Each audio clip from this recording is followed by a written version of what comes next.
So welcome to the 2025 PFR Insight Meeting. My name is Travis Burnett. I think I know a lot of you in the room, but for those of you that don't know me, my role here at Beck is to kind of service the northern half of the state of Indiana from an agronomy standpoint. So I support the sales team basically from here north in the state of Indiana. Been with Beck just at 9 years now. With me today, my speaking partners in the back. Aaron, can you wave your hand? He's the one that looks like he's dressed like he works at Crew Car Wash, right? Yeah. So Aaron, he's been with Beck's right at 10 years now, I think it is, right? He's spent some time initially working on the product side, the testing side, and 3 or 4 years ago now came over to the PFR side of the business and actually manages the location here in Atlanta, okay, the PFR location in Atlanta. So we're excited to share some of the things we've learned with you throughout PFR this year. But first, I want to recognize one thing. This is the 60th year for PFR.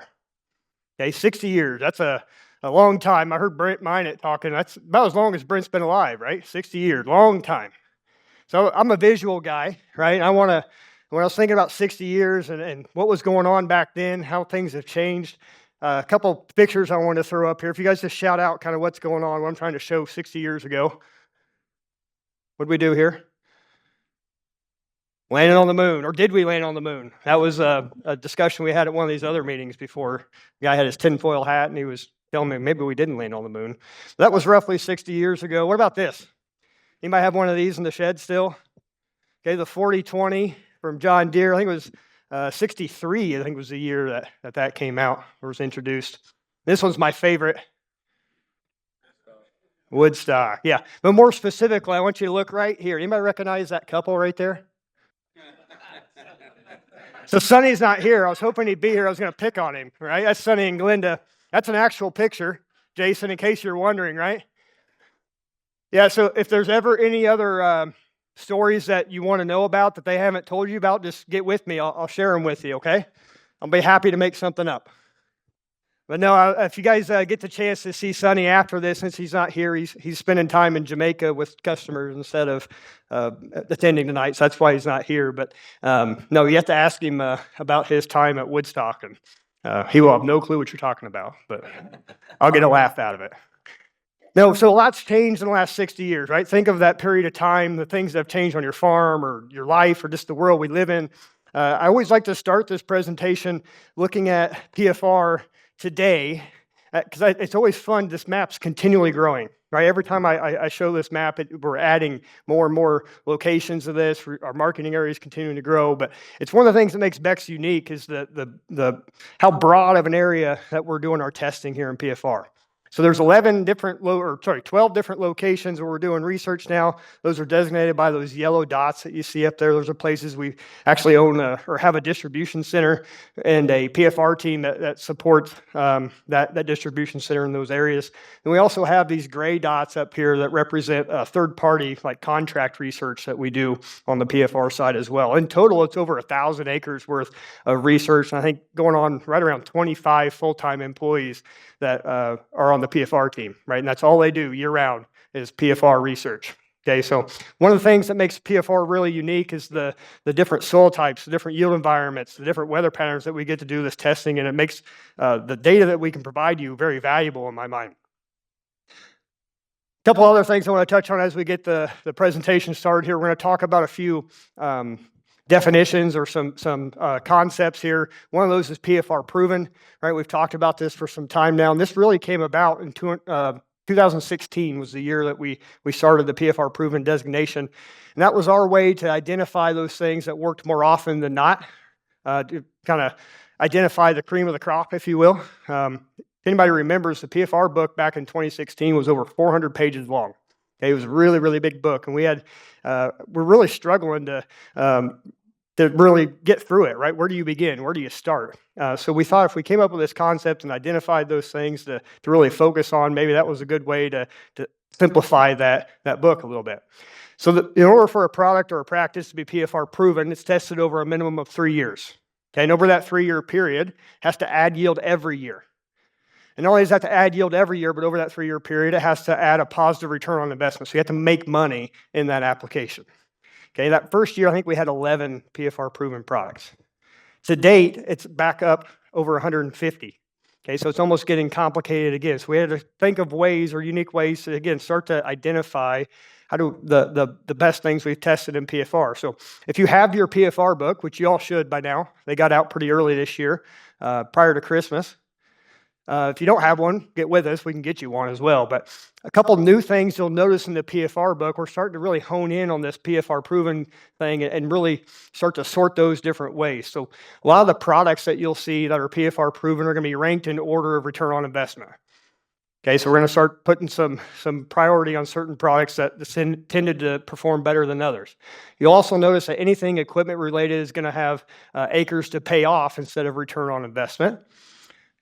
The third thing there, you're going to notice a lot more recommendations in writing and a lot of the literature that we put out, not only the PFR books, some other things that we're going to put out as well. It's another thing I think it makes PFR unique, right? A lot of the research that's been done to date is just data, right? And then you're kind of left to do what you want with it.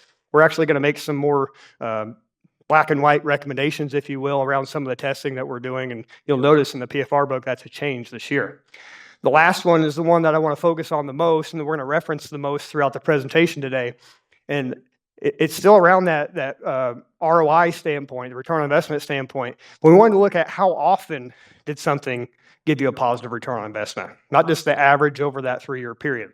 So we're going to reference a lot, what % of the time did a product have a positive return on investment? Okay, and I'll give you an example of what that looks like. So this is an example of the front of the PFR book where we're looking at starter protection products. Okay, those are things like fungicides, insecticides. These are all PFR proven products. But if you look, this is just the 3-year return on investment number up here. This is the new part here. 85% of the time, Xyway provided a positive return on investment. 85% is a really big number. Okay, if you ask our sales guys that are doing side-by-sides with competitors, we can win 60% of the time. That's a good day, right? It's the majority of the time. You start seeing 70, 80, 90% win rates. That's a big deal. And I think it's especially important today with commodity prices and margins where they are, right? Things are a little tighter than they've been in years past. It's really important that we focus where we spend our dollars, finding things that work very regular, 70, 80, 90% of the time. That's where we want to prioritize dollars that we spend going into these tighter times. So not only do we do that with return on investment, we also look at what % of the time did we see a yield increase. So one that really stands out here, again, is very abnormal. You don't see this very much. Xyway, 100% of the time we saw an increase in yield. That's unheard of. We're going to talk about Xyway later. That's how you read that book. That's what we're trying to I guess, rank things based off of what % of the time you see those increases. Last thing I'm going to do before Aaron comes up here and really gets the ball rolling with data, I'm going to break the topics that we talk about today down into 3 buckets. We're going to start talking about fundamentals. Okay, I mentioned I covered the northern half of the state of Indiana. I get the privilege of working with lots of different farms. Oftentimes I get the question, what makes the very best farms the best? And I think oftentimes when people ask me that, they think I'm going to tell them about some secret product that no one else knows about, right? Is there a silver bullet that my neighbor knows about that I don't? What makes the very best farmer, in my opinion, is how well they execute the basics. Okay, it's not always fun to talk about. There's a lot more flashy things out there. You think about biologicals and all the money is being spent there and some of the crazy things that guys are doing.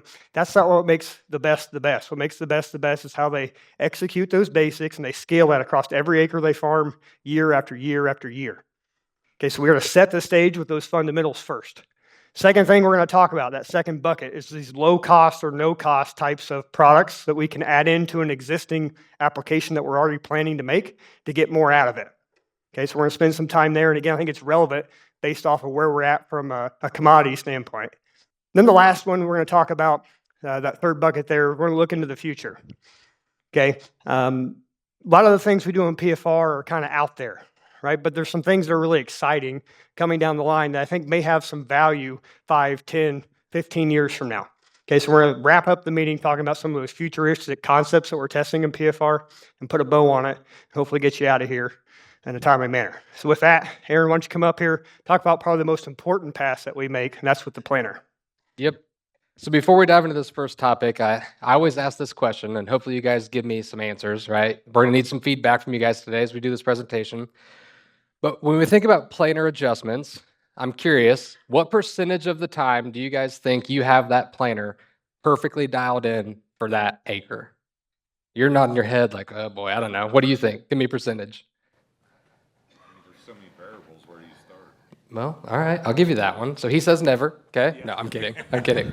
I did have a guy tell me 100% the other day, and I looked at him and I said, you are definitely lying, but good try.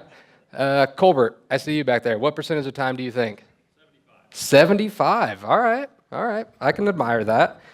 So for me personally, and I don't know if this is the right percentage or not, okay? I'll be very forward about that, but I say 60% of the time I've got it right. And the only reason I say 60% is because that's the majority of the time, and I feel better if I can say the majority of the time, right? So I don't know, that's going to be different for everybody, right? But it's something to get us thinking about as we walk into this first study. So our planer settings omission study is this first thing we're going to kind of take a dive into and look at. And if you're not familiar with our omission studies, basically picture this. You're doing something in a systematic approach. So in this particular instance, planting, right?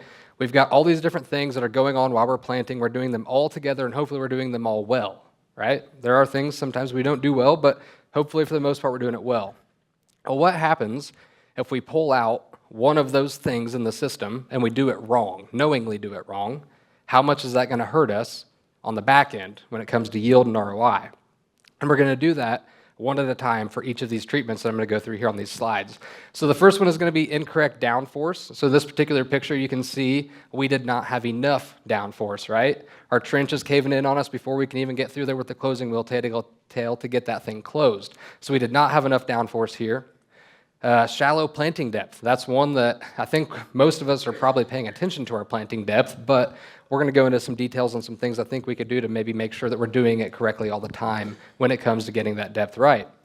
The picture here, the plant on the left, so that's going to be a 2-inch deep planted plant, and the two on the right are going to be at a 1-inch depth. So obviously you see the just difference in the size of the plants is very noticeable. But then also when we start looking at nodal root development and things like that on that 2-inch planted corn, it's way far ahead than that 1-inch corn. Incorrect closing wheel pressure. So this is going to be not enough closing wheel pressure in this particular picture. You see we've got that air pocket up above the seed, right? We did not have enough pressure to get that trench closed all the way. We do not have good seed-to-soil contact all the way around that seed. Poor singulation. This is one that I think is very easily overlooked a lot of times, and something that I think we should really pay a whole heck of a lot more attention to. So up in this picture, you can see we've got a double going on right here. And I actually had a guy argue with me this summer during Technology Days that he doesn't mind a double out in the field. And I said, well, why is that? He said, well, I get an extra ear, right? And I said, well, I don't look at it that way, right? When we buy our seed, both of these seeds right here, we had picked out for a certain spot in the field, right? And we want to maximize every single seed. So when I stack up two seeds right next to each other and they have to compete for each other, I'm going to end up with two smaller ears, right? So in my opinion, doubles are not something that we want. Maybe some people do think that, but I'm not in that camp. Also, when we think about skips, something we want to minimize as well when it comes to singulation with our meters. So what about the data for this year? Up here on the slide, we're going to have, this is the multi-location data from all 4 locations that we did this particular study this year. And what you can see is as we pulled each of these out, this is telling us how much we left on the table at the end of the year by doing it incorrectly, right? So shallow planting depth, I pull that out. I'm going to go 1-inch planting depth instead of 2-inch planting depth. Across all 4 sites, it averaged out to about a $50 an acre negative return by doing that, okay? Now, like I mentioned, I don't think all of us are going out there and intentionally planting our corn at 1 inches deep, but are we always paying attention to make sure that we're going to that 2-inch depth? Or are we setting the planter sometimes and rolling for a good little while and then maybe getting out and checking it again? Or are there spots in the field where maybe the planter, we don't have enough downforce and we're not getting that corn down at 2 inches deep, right? There's ways that we can make sure that we are truly getting that 2-inch depth even when we think that we aren't doing, or even if we think you are doing it, we can still be checking that. Poor singulation, that's a big one, right? $27 an acre we left on the table by having poor singulation. So you might be wondering, well, how do you quantify poor singulation, right? Like, what is that number? So for us in this particular study, we use precision planting VSET meters on almost all the PFR planters across all the different farms. And so what we did is we took some extra plates that we had, we drilled an extra hole right? So that's going to give us our double, essentially, an extra seed right next to another one. Then we took some silicone and we plugged another hole, so that's going to be our skip. And once we went ahead and put those in the planter and went out and started planting these plots, it was running about 94.5 to 95% singulation, okay? So just to give you an idea of what that poor singulation number was, again, about 95%. Incorrect closing wheel pressure, this is one that, again, really hurt us if we did not have the right pressure on that closing wheel tail, either too much or not enough. Aggressive row cleaners. You ever do tillage with your row cleaners? Yeah, we shouldn't. That's a bad thing. We don't. There you go. Yeah. We don't want to do tillage with our row cleaners, right? We want to use those to move the residue. That's their job. We don't want to move all the dry dirt, and then we don't have anything to come back through and close the trench with, right? So aggressive row cleaners definitely hurt us this year. And then this one over here really surprised me, this incorrect downforce number. I honestly figured it was going to be higher than that based off some of the things that we've done in the past in PFR, especially looking at hydraulic downforce and the benefits we see with that. But again, this is also one-year data. What's cool, though, is if we start breaking this down by the 4 different locations. So the first one up here, you can see Indiana, like Travis mentioned. That's the farm right here in Atlanta that I manage, and then Colin Blackford helps me help me plant all these plots. And you can see here in Indiana this year, about everything we did wrong hurt us at the end of the year, right? The big one for me is that shallow planting depth, $100 an acre going on the shallower planting depth there. That was really big to me. Also, that poor singulation number, going back to that, $80 an acre. I'd make the argument if you're putting any money in your meter on your planter, well, if you're leaving that kind of money on the table, we could probably pay for some planter upgrades pretty quickly, right? Or at least some maintenance on the meter if we've been putting that stuff off. Incorrect closing wheel pressure. So for us in Indiana here, we were a conventional till study. So the incorrect closing wheel pressure setting for us was actually to be too much closing wheel pressure, right? So I took that handle and put it all the way back on the 4th notch and gave it as much pressure as I could. And when we planted this plot, it was, I would say pretty darn good conditions. So I didn't think the incorrect closing wheel pressure was going to hurt us that bad. But as you can see, it really hurt us. Aggressive row cleaners, again, kind of dinged us there. And the incorrect downforce. And so, again, being a conventional till system, what we did for us for the incorrect downforce setting was too much downforce, right? So we set a static pressure with our hydraulic downforce cylinders of about 200 pounds, which was too much. And you can see that really hurt us.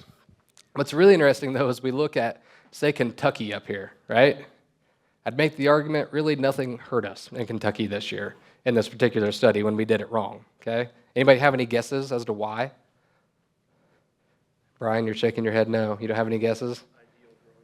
Ideal growing conditions, right? How many of you ever heard the old adage, a couple good rains and timely rains can screw up or can really help fix a lot of the sins of a bad planting job, right? That's exactly what happened in Kentucky this year. Timely rain after timely rain after timely rain, and really took out a lot of the disadvantages that we saw at some of the other sites when we were doing these things incorrectly. Last one I want to look at here is Ohio. So this one really, really intrigued me because we've done a lot of hydraulic downforce research in the past, and we've seen tremendous benefits to having a fully automated hydraulic downforce system on your planter, especially over there in London, Ohio. It's very heavy clay, a lot of no-till on that farm. We've seen huge returns from that.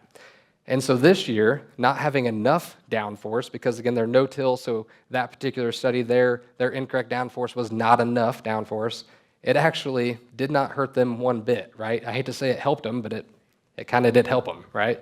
And so that one really surprised me. I think as we go forward and get some more years of data on this study, we'll probably see those numbers go back to what we would traditionally think, but I could be wrong, right? That's why we do at least 3 years on a lot of these studies, if not more, to get more and more data behind that. So what do we recommend? Really, at the end of the day, just take the time to adjust your planter, right? That way we're setting ourselves up for the most yield potential when we get that thing out there to the field. I realize not everybody has a big heated shop, okay?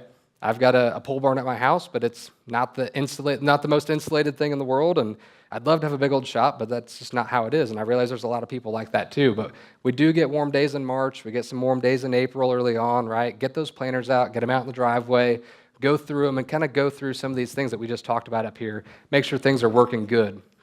The last thing that I'm going to talk about here real quick is something that I think is, again, one of the most overlooked things, and I really, really try to push people to do this on their planters, and that's going to be to index your planter, right? So what I'm going to do is I'm going to take a 2x4, which, by the way, how thick is a 2x4? Inch and a half, inch and a half. Did anybody say inch and 5/8? because I've had that a couple times this year, which I thought they were all 1.5 inch, but whatever. This summer, had somebody tell me 2x4s, they're 2 inches by 4 inches. They were adamant about it. They were actually here for Becknology Days from South Dakota. And I told them, I said, dude, they're 1.5 inches. I'm telling you. No, they're 2 inches, they're 2 inches. I said, okay, well, I don't know what they're at in South Dakota, but here in Indiana, our 2x4s are 1.5 inches. So if you guys ever want true 2x4s, go out to South Dakota. Apparently you can get true 2x4s out there in case you ever need any. But what we're going to do is take our 2x4s, cut them up, and then you got another 1/2 inch of wood right here to get me to 2 inches. And I'm going to take the depth adjustment on the planer. I'm going to set it as deep as it'll go, okay? I'm going to slide my 2x4s or whatever thickness of wood you want underneath those gauge wheels on both sides, and then take that adjustment, and I'm going to take it back up until it gets tight. And then I know right there that's going to be 2 inches or 1.5 inches or whatever the thickness is of those boards that I have underneath the gauge wheels. Then I want you to do that for every single row unit across that planer, okay? I've talked to people that have gotten brand new planers from John Deere, Case, Fendt, whoever, like all these different planer manufacturers, right? There's going to be variability when it comes to what setting you need to be at to get your achieved the depth that you are desiring across those row units. So do this on every single row unit. Take a paint marker, mark it on there where it's at for 2 inches, 1.5 inches, whatever, right? And do that all the way across the planer. A couple of different things, too, to keep in mind. Fresh work ground is going to settle a little bit, right? Sometimes we don't always think about that, but it's something that we definitely need to take into consideration. And then lastly, check your depth at planting speed. I think that's one that we can overlook as well. So you think about a row unit is a lot like a boat in water. Faster you go, the more it wants to come up out of the ground. So when you're going out there and you're checking your depth, once you're out there in the field, I want you to be at planting speed. Don't drop it in the first 5 feet. Get out, dig it up, and okay, I'm good. Let's roll, right? So just some call-outs there when it comes to indexing your planner. I'm going to turn things back over to T-Bone here now, and he's going to talk about some more fundamentals for us. I mentioned PFR started when Sonny came back from Purdue 60 years ago, right? And I'd venture to say one of the very first studies that Sonny performed there on the farm was nitrogen-related. Nitrogen is one of those topics we continue to test year after year after year. We continue to hone our craft, if you will, and think about nitrogen management, and this is no different this year. So I'm going to share some things we found along the way. But first, before we get into the main part of this nitrogen talk, I just want to throw this slide up here really fast. If you've been to this meeting in the past, you've heard us talk about the 2x2x2 concept, right? And oftentimes, I tell guys that's probably the most consistent thing we've ever tested in corn, in my opinion. Well, I wanted to throw this up there just to show you this. That now that we've added that percent win rate, okay, you can see 88% of the time we saw an increase in yield and therefore an increase in return on investment on corn. So again, when you think about that high of a percent of a win rate, that's about as easy as it gets as far as adding potential yield to your farm. So if you're on the fence or have been on the fence with the 2x2x2 system, hopefully this can kind of push you over the edge and show you the value of what we can do there by putting nitrogen on both sides of the row. But now to get into the main part of this nitrogen piece that I want to talk about, we're going to spend the most time here. I'm going to pose this question: does the depth at which you side dress your nitrogen matter? Okay, Brent started to kind of steal my thunder there, but does it matter how deep we're side dressing? Has anybody ever paid attention or tried different depths when you're side dressing nitrogen? Now here in this study, we're doing our side dress application with UAN, okay, with 28% or 32% nitrogen. Do you think it matters? I'm going to show you some data that's pretty compelling. So over here on the left-hand side of the screen, we have our control there. That's just a Coulter and an injection nozzle. Okay, those of you that have ran one of those in the past, right, you're cutting a little slot, but a lot of that nitrogen's being splashed on top of the ground. Some of it goes in that slot, right? Moving to the middle bar there, that's a Coulter and a knife. So we're moving to a knife that's got a little more control. We're getting that applied a little deeper. In this case, we're shooting for a 2 to 3 inch depth. Then the last treatment you see there is we're going deeper yet, 5 to 6 inches. As we go deeper, we get a much higher return out of that nitrogen dollar that we spend. Okay? Why might that be? You might know why that is, or have any theories around that?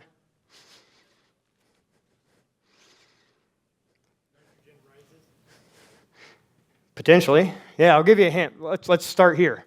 What form of nitrogen is in 28%? UAN. What does the UAN stand for? It's urea ammonium nitrate. There's actually 3 forms of nitrogen in UAN. Okay, half of it's in that urea form. That urea form, how do we lose nitrogen in the urea form? Volatilization, right? So that urea molecule has to be converted, okay? It starts to get converted. Through that conversion process, eventually it's going to become ammonium. It's very stable in the soil. But throughout that process, at one point it's NH3. It's a gas, ammonia, okay? If there's not enough hydrogen for that molecule to pick up to become NH4, it can gas off, okay? So what happens when you go deeper in the soil profile? What's there more of? There's more moisture. There's more hydrogen, right?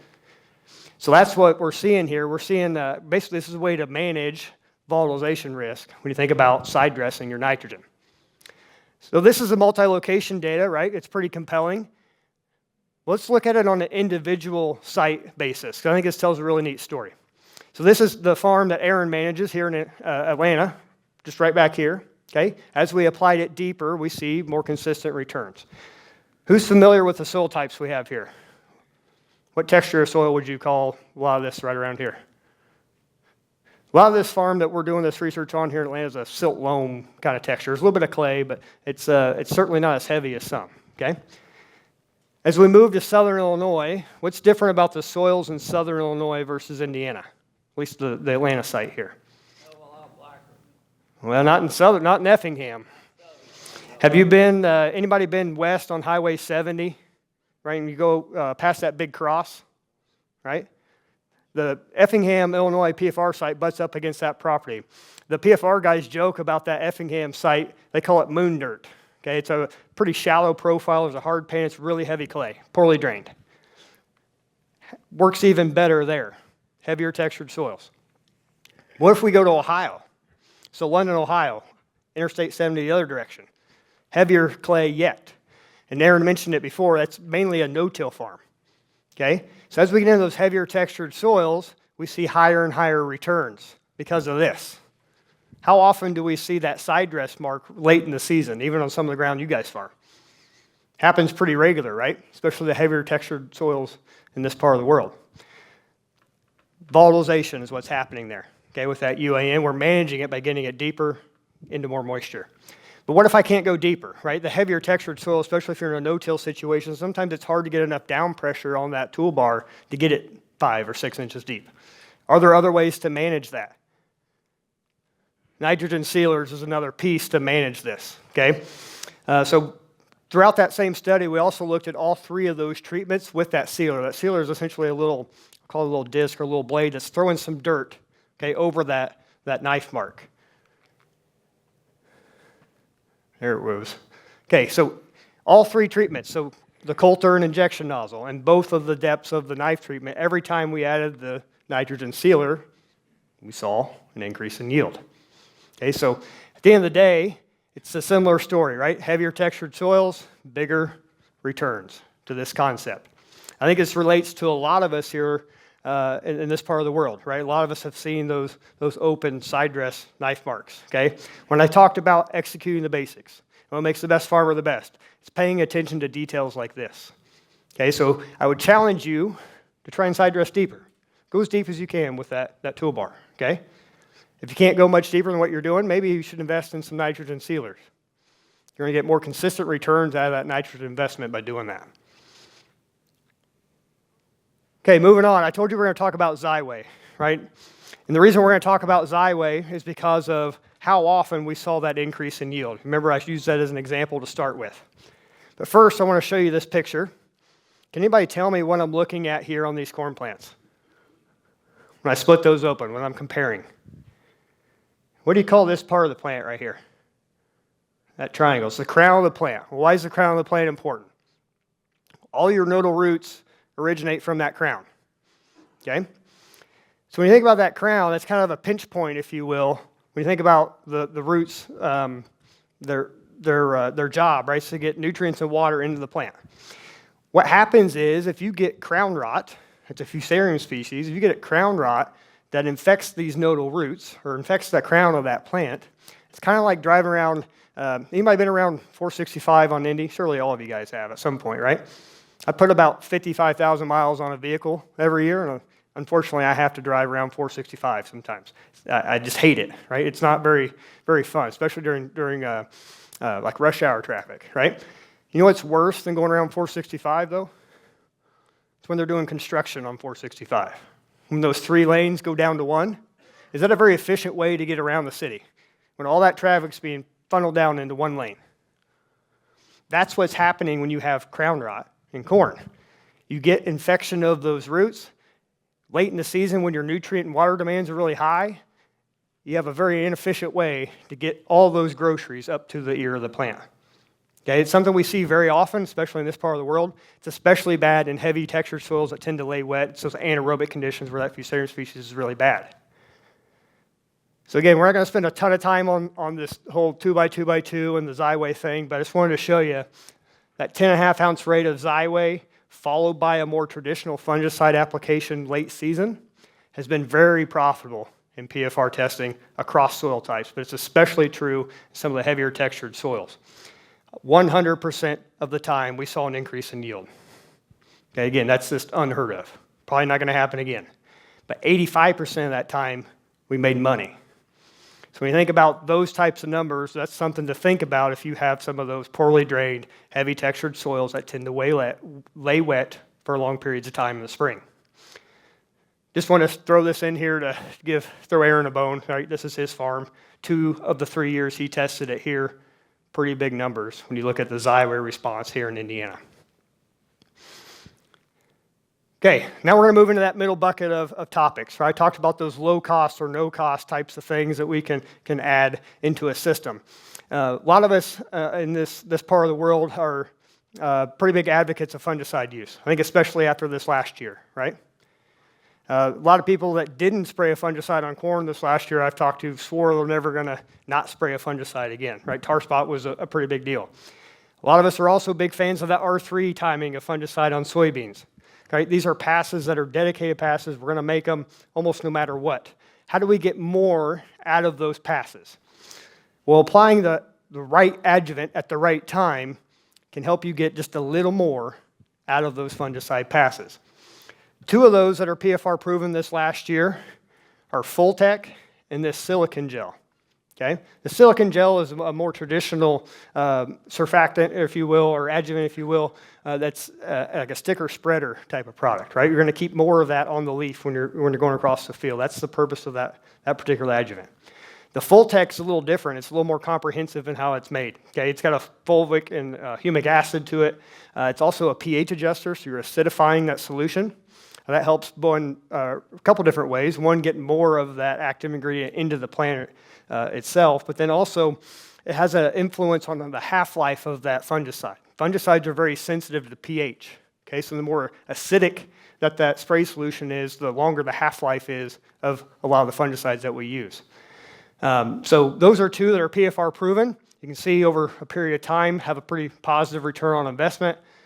But again, we start looking at, okay, what % of the time, this is where it gets exciting. You see 80 and 90% of the time you're seeing those increases in return on investment. These are the little things that matter with those fungicide applications. That was on corn. Those 2 surfactants or adjuvants are also PFR proven on soybeans this year. Okay, you see the numbers are a little bigger, yeah. And look at the % of the time that it provides a positive return on investment, right? These are the things that add up. These are those details that matter. The last one I'm going to talk about and kind of throw into this adjuvant topic is this NanoPro. I stood up here last year and was really excited about NanoPro. Aaron and I debated on whether or not to talk about it last year because it wasn't PFR proven at the time, but we were convinced after 2 years of data that it was going to be, right? And we were right. It is PFR proven this year.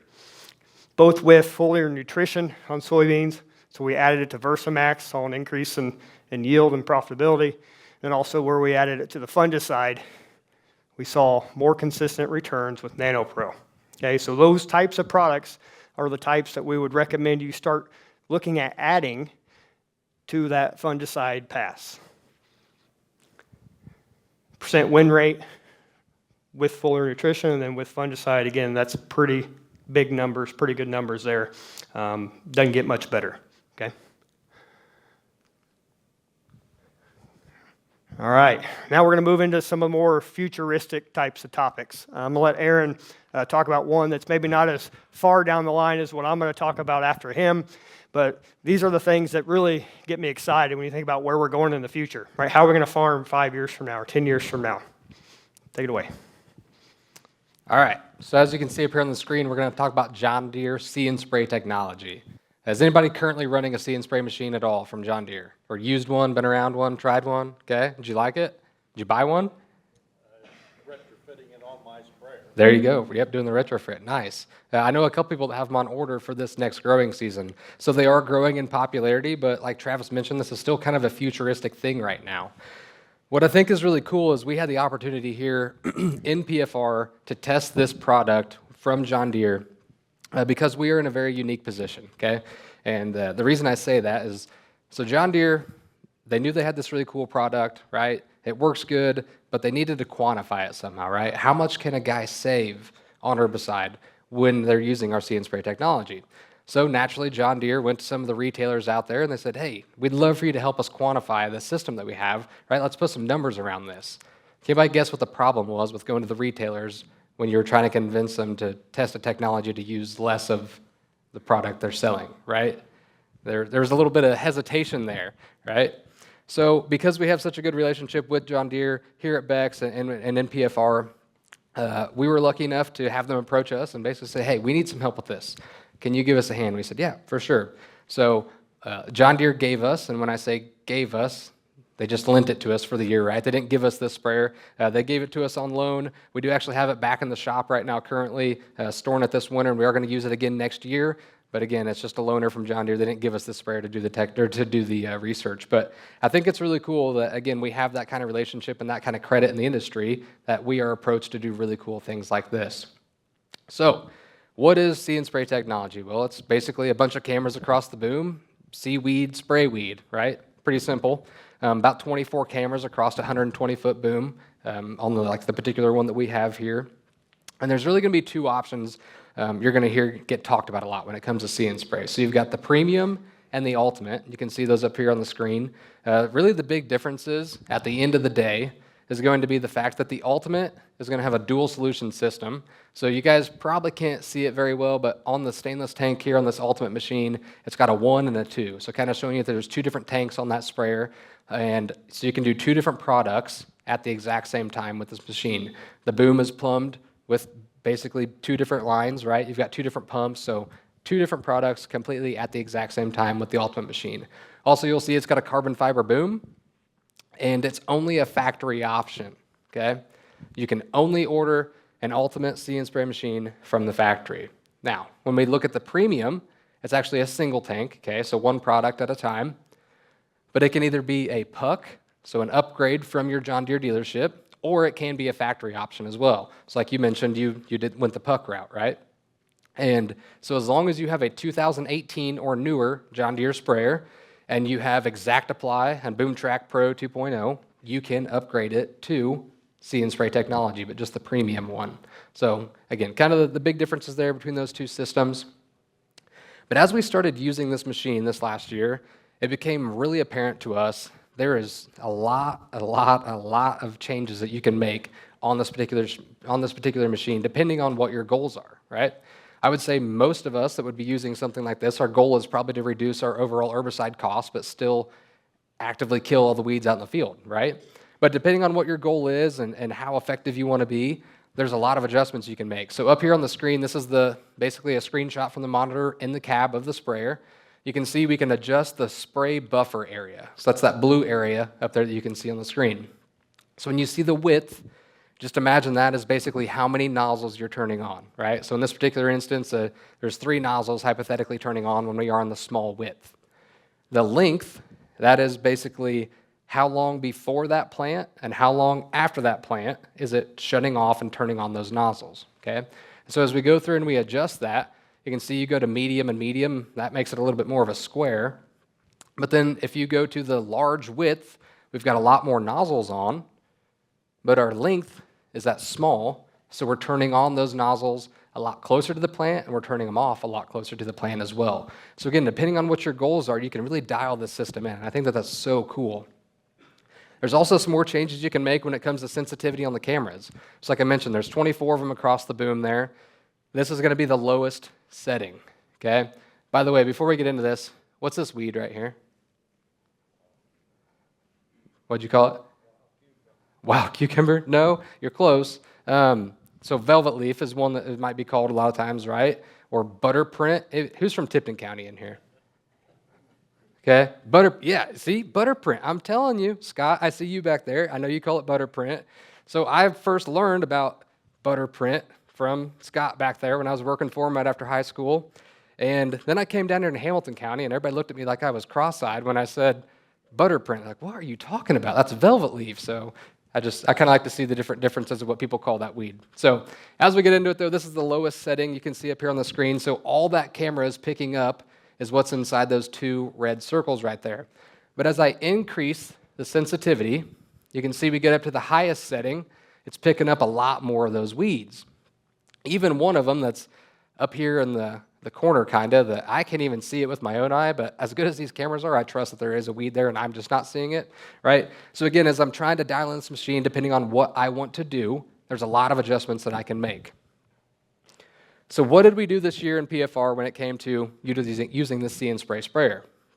Well, Dan Leslie's up here. He works on our production team. We basically told him, like, hey, we're going to need to steal some seed bean acres away from you guys. And Dan said, that's fine. We don't want to spray them anyways. So Dan and his team luckily gave us a couple of production fields this year that we were able to do some studies in. And what we did is we came up with 4 different treatments where we could try and evaluate the See and Spray system. So all of them got the exact same pre-emerge. So we are advocates of this, and John Deere, they're advocates for this as well. Do not get rid of your blanket applied pre-emerge residual, right? So like in this particular instance, you can see we used boundary. And again, blanket applied. When it comes to our residuals, we want those across all the acres. We don't want to utilize See and Spray technology for that, okay? So when it comes to your pre-emerge, stick with that blanket apply. Where we started changing things up is that first post-emerge pass. So the very top one right there, the standard program, you can see it's probably similar to what a lot of you are doing, right? You're going to broadcast your residual and also your contact killers. And you can see that whole chemistry program we have right here, Anthem for a residual, Roundup, and Enlist, and then some clethodim out there for that volunteer corn. Go to the Premium 1 pass. We're going to pull that residual product out and just use our contact killer, so that Roundup and Enlist. Go to the Premium 2 pass. Well, again, that's going to be essentially the Premium 1 pass, and we're going to come back in about 10 days later, and we're only going to use Roundup and Enlist 1. We're going to pull the clethodim out because hopefully we got that all the first go-round, so we don't need to spend that money again. And then the last one you can see was the Ultimate. So we did not have an Ultimate machine, but we can simulate that with the machine that we have. So like I talked about with that Ultimate, you can run 2 products at the exact same time. So in theory, you could basically blanket apply your residual and then use the spot or the See and Spray to kind of spot spray your weeds with your contact killer. So what we did is we went back out there and just broadcast blanket applied our residual, and then came back in and used the See and Spray technology to take out anything with the contact killer. So again, able to mimic that Ultimate machine. This is going to be a screenshot from the screen again inside the sprayer. So that's going to be your as-applied map up here. You can see these are the areas where it's picking up weeds and it's applying and turning on nozzles, right? Down here below that is something that I think is really cool. I'm not exactly sure how to utilize that yet, other than maybe after a couple years you can get more and more years of data in a particular field and you can start picking out some problem spots maybe in that farm that you've noticed in the past, but until you see it year after year after year on these maps, you realize like, wow, I really have a problem in that spot of the field based off these weed pressure maps that it's making for me as I'm going across the field. I need to try something different. One thing I want to point out, though, with these weed pressure maps is that's going to be dependent upon the sensitivity on your cameras like I talked about earlier, right? So if we are on a lower sensitivity, it's going to pick up less of those weeds and then map that as we're going across the field. So something to think about as you're trying to get some of those weed pressure maps. This is going to be an as-applied map of the different treatments going across one of the fields. So you can see here the Ultimate, the 2-pass, 1-pass, and then our broadcast passes right there. And then this is going to be that weed pressure map from those same passes. What I think is really cool is that number right there. 48 to 52% product savings is what we saw on that first pass post-herbicide program this year. And that was going to be high sensitivity too, right there on the cameras. Okay? So high sensitivity means we're picking up as many of the weeds as we possibly can, or almost all the weeds that we possibly can, and getting those killed, and we're still seeing that kind of product savings. Go to that second pass, and you can see that we were able to get some more weeds again when we came back in about 10 days later, but not as many as the first one. But depending on what kind of weed it is out there that we've got, it might be really beneficial for us to go out there and make that second pass. You can see about a 53% product savings that time. So what did it come out to? What did the data look like after we crunched all the numbers this year? Well, we gained yield, okay? It was one thing that I thought that maybe we would see, but I wasn't really sure. Anybody have any guesses as to why we saw a yield increase this year? Anybody? Nobody? I heard somebody whisper. All right, I'll tell you the answer. We're spraying some pretty hot chemistries these days, right? You think about the post programs we have a lot of times, especially on beans. The beans have to metabolize that. Just because the beans say that they can take Roundup or Enlist or Liberty or not dicamba, probably, right? We're probably not spraying much dicamba, at least right now, but those beans still have to metabolize that product, okay? Just because it's traded for it, it still has to go into the plant, metabolize that. And that's going to take away from the other processes that plant's trying to do, right? So I think when we utilize the See and Spray technology and we're not blanket applying those herbicides that the plant has to metabolize across all the acres, just the beans that are close to that plant that close to that weed that we're trying to kill, those are going to have to get some of the metabolism process with these harsh chemistries, but a lot of it isn't going to have to, okay? So I think that's how we're picking up a little bit of yield when we're utilizing this technology. Over here off to the side, you can see the herbicide and tech fee cost per acre. Once we add all that stuff together, you can see a savings of close to $25 an acre switching to See and Spray Premium One Pass. So you might be thinking, all right, that's great. It'll save me money, but how much is it going to cost me to even have this technology? Well, it's actually cheaper than you might think. At least in my opinion, I thought it was going to be more expensive than this. So it's about $25,000 to upgrade to that premium machine. So like I said, if you got that 2018 or newer, you want to upgrade to that, it's $25,000. I did have somebody tell me the other day that their particular dealership had some really good rebates going on, and I want to say it was last month. I don't know if that's still going, so don't hold me to it, but they got theirs for $12,000, okay? Just because, again, their particular dealership had some good rebates going on. Now, there is a tech fee, though, okay? So it's got a low entry point. I would venture to say John Deere probably has more than 25 grand in the cameras, the software, the hardware, all that stuff you're putting on there, right?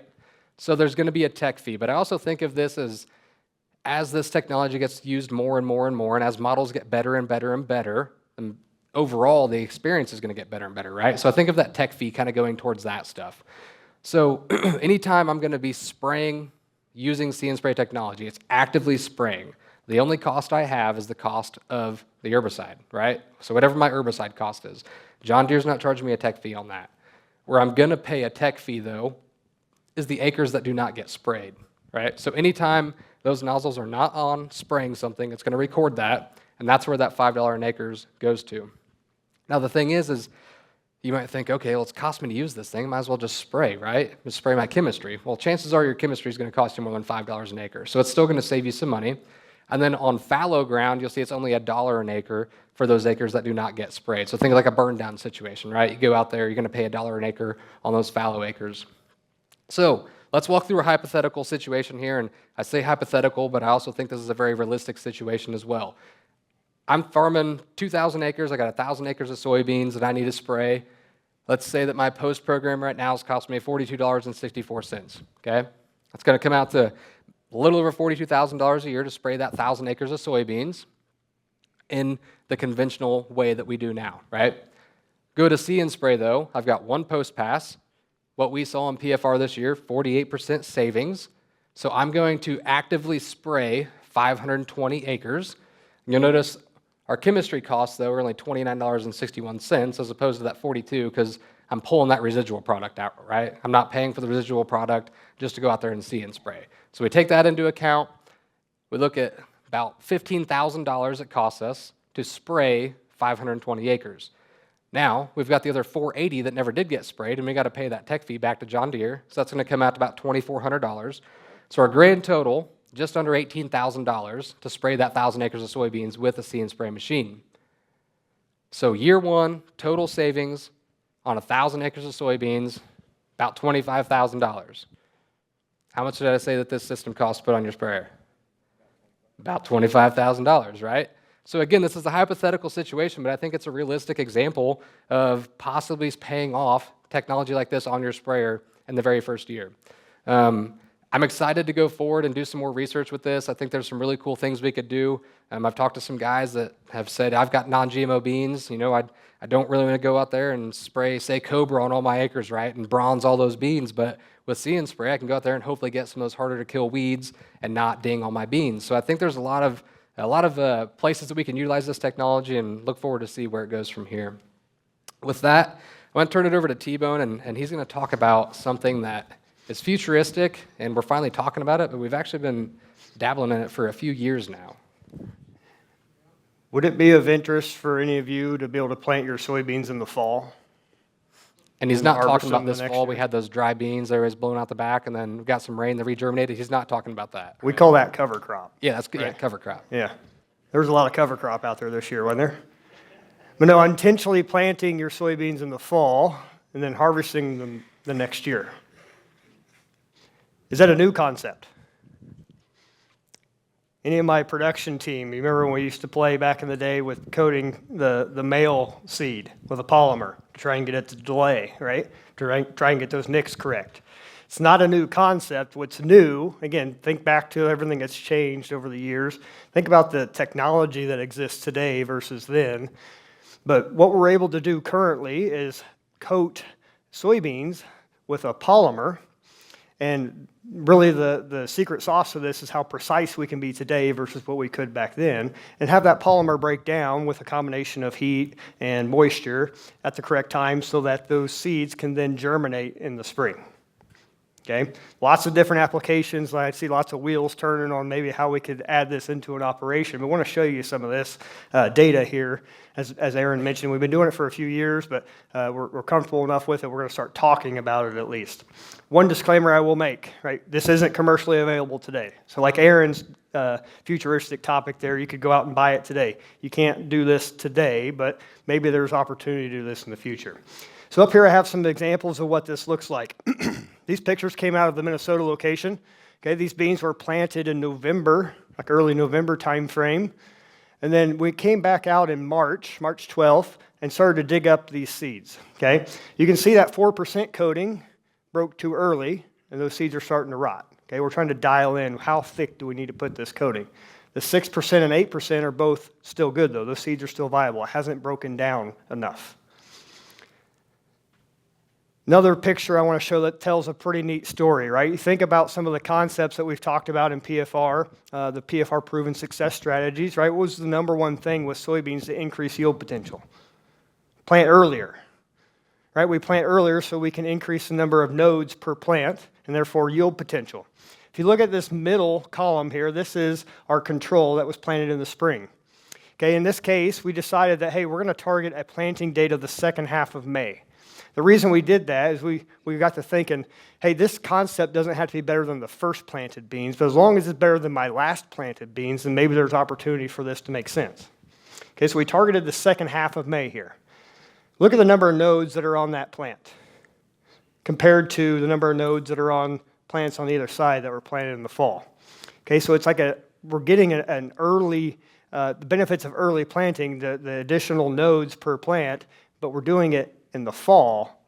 Okay, maybe that'll increase maybe our efficiency in the spring. Or I was even thinking about this, Aaron, yesterday when we were talking about this. Maybe that is actually going to increase my corn yields too, right? If I can be more specific or more selective about when I'm planting my corn, because I'm not worried about just getting acre and acre after acre done, right? If I don't have those soybeans to plant in the spring, maybe we'll see benefits on the corn side as well. But the idea is, hey, we have a bigger factory, more nodes per plant. We're able to see that visually with the plants as we dug those up. Something else that we found out pretty quickly is, hey, we need to increase our seeding rates. Multiple years here, we've been talking about decreasing seeding rates planted in the spring, right, and the value that could provide to your bottom line. But if we're going to plant in the fall, we're going to have a much higher stand reduction, right? So we need to start to buffer that some. And we're starting to figure that out as well. You can see that 4% coating, that's not enough canopy there, right? There's too many holes in that field. We're going to have all kinds of weed escapes. But the 6% coating there in Iowa looks very similar to the spring planted soybeans, okay, from a canopy standpoint. So back to the population piece, right? We've been planting around 130,000 on our PFR locations in the 15-inch row. That's kind of what we found to be the most economical seeding rate. However, we're moving up to somewhere around 175,000. We may even tweak that just a little higher in the future because we just are going to have more stand reduction. But ultimately, we're looking for similar final stands somewhere in that 100 to 110,000 you see up there. So this is what the yield data looks like from last year. This is multi-location data, okay? Lots of locations came into this.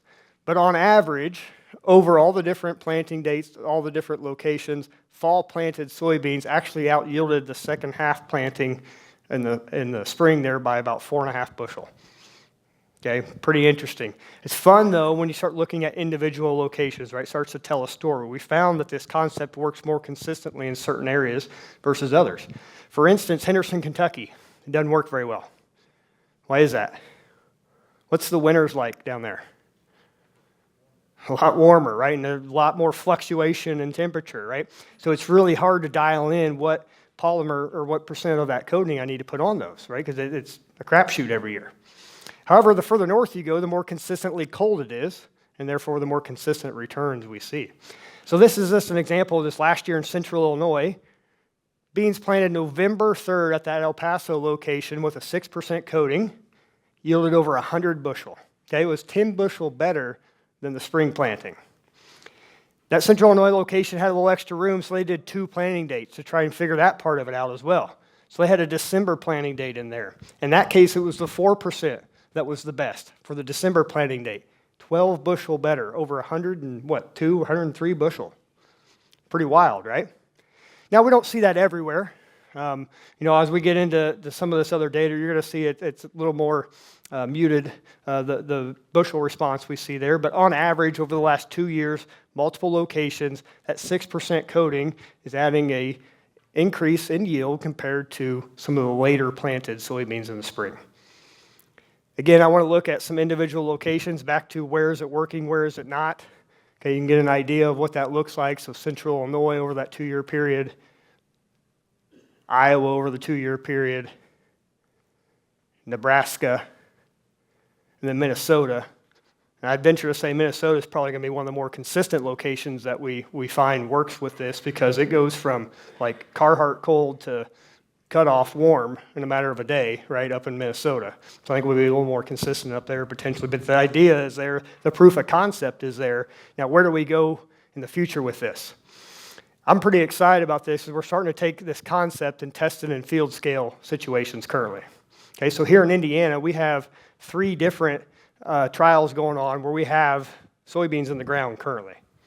Okay, so we're doing this research on a field scale setting across the marketing area, but here in Indiana, there's 3 of those going on. So pretty interested to see how that looks.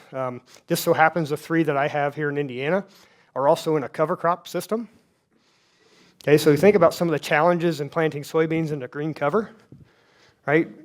Aaron talked about the importance of that planter pass, right? Having consistent seeding depth, consistent seed to soil contact. If you've ever planted into tall green cereal rye, that's sometimes challenging, right? What if that cereal rye and the beans are planted at the same time? Cereal rye comes up, beans just sit there, right? Make it through the winter, cereal rye continues to grow, soybeans start to emerge. You know the other benefit to that? What if your beans break early? Risk of frost, right? But if you have that cereal rye growing, they're protecting it from the frost.